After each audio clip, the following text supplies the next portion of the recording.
Hello, my name is Armanda Wright. This is for Management 6830, Dr. Ross, and the company name that I chose was, it's Nike. So hello, and nice to finally meet you, Dr. Ross, informally. However, we're talking about Nike, the organization that I chose to go forth for as my overall paper. First of all, I wanted to talk about positioning. When we talk about positioning, and that was in our last discussion board, that's basically where we take a product, where a company takes a product, and what they do is look at this product to see how can we market it. How's this product different? What makes this product so unique? So with that being said, when I learned about positioning, I thought to myself, it reminded me of pretty much what I do on the side. I do candy apples. I do the gourmet candy apples. I do strawberries. I do baskets, and all of these things I utilize, and I take my expertise and I kind of use what's relevant to the positioning, because I use a marketing tool, and with this tool it allows me to present to my customers the uniqueness of my products, and this helps me to sell these products as well. Well, with Nike have been around for some time. I want to say 1964. Don't quote me. I'm not in front of it, and I can't really go back to it, but it started by two men who originally had called the company a Blue Ribbon. But with Nike, as you see, they've branched out over the years.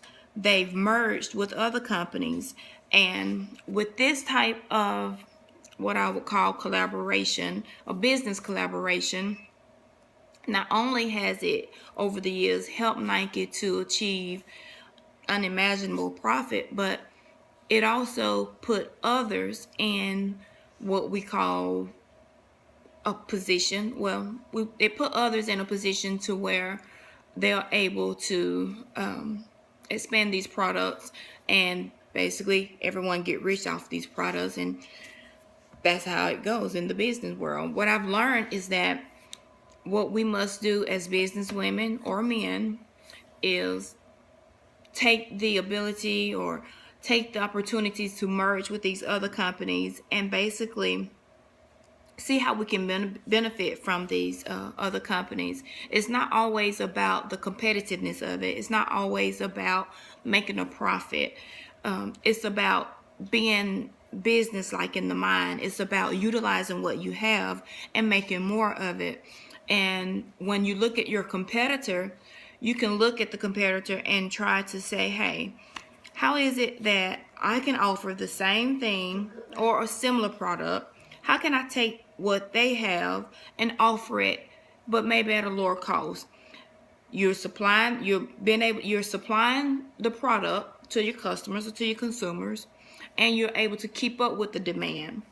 When I say keep up with demand, that entails a lot. We're not just saying, hey, if you want, say, a pair of Nike shoes, I have a pair of Nike shoes. The demand doesn't stop at the actual product. The demand continues because what we look for as consumers is the ability to keep up with the trend. We look for someone we look for a company who makes our life, I would say, convenient. And in my opinion, we pay for convenience.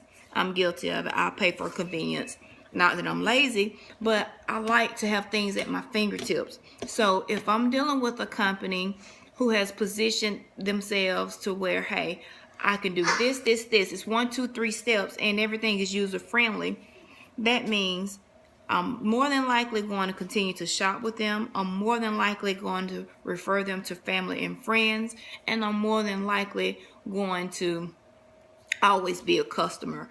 And that's what you want to do. You want to, as a company and as an organization, you want to continue or be able to build relationships with your customers, and you want long-term relationships. You want something that we can say, hey, we value we value you as a customer. We're not worried about the minor things. When I say minor, I'm talking about like the customer complaints that we should go over and beyond to make sure they're corrected. The customer service plays a major part in every company's growth and their effectiveness and their profits. I feel that with Nike, if you have the customer service, then you will always have a customer. And I've heard in a lot of instances that people say, hey, customer service is everything, or the customer is always right, rather. And I totally agree with that.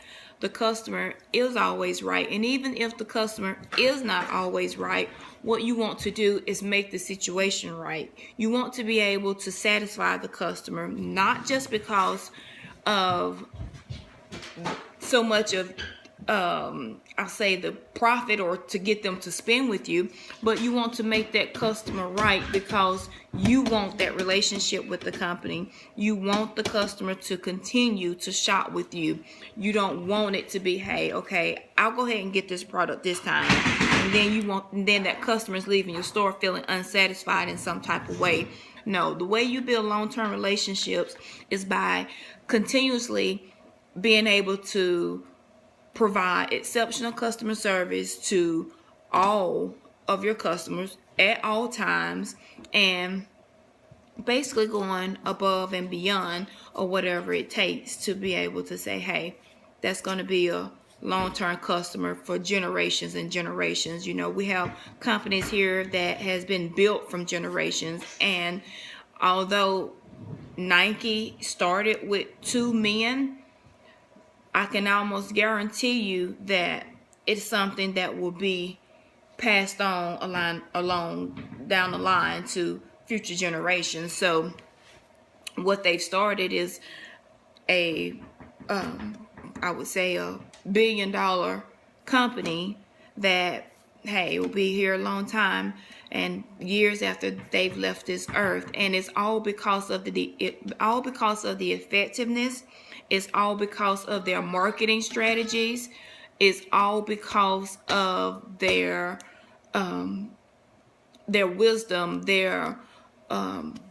It's because they had the knowledge. Then let me put this in. In the beginning, they didn't even have the financial means of starting this business, but they had others who believed in them. And Dion, please go get him. They had others that believed in them, and what that did was allow them that room, that cushion that they needed to be able to say, hey, I can trust these guys and kind of go out on a limb and provide this amount of money because I feel that their mission and their vision is something that will last years from now. It's something that will not only bring me my money back, but it'll triple my money.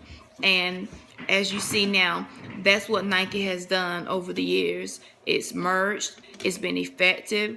It's on it, and by Nike, I don't say that Nike. I would say that Nike is one of the top shoe selling companies there is.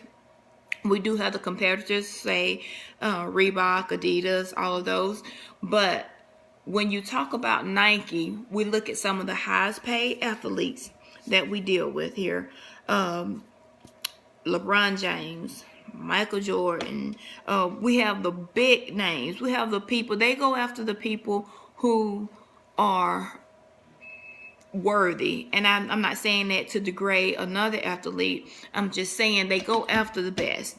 And by going after the best, that means you always have your vision and your mission set in mind.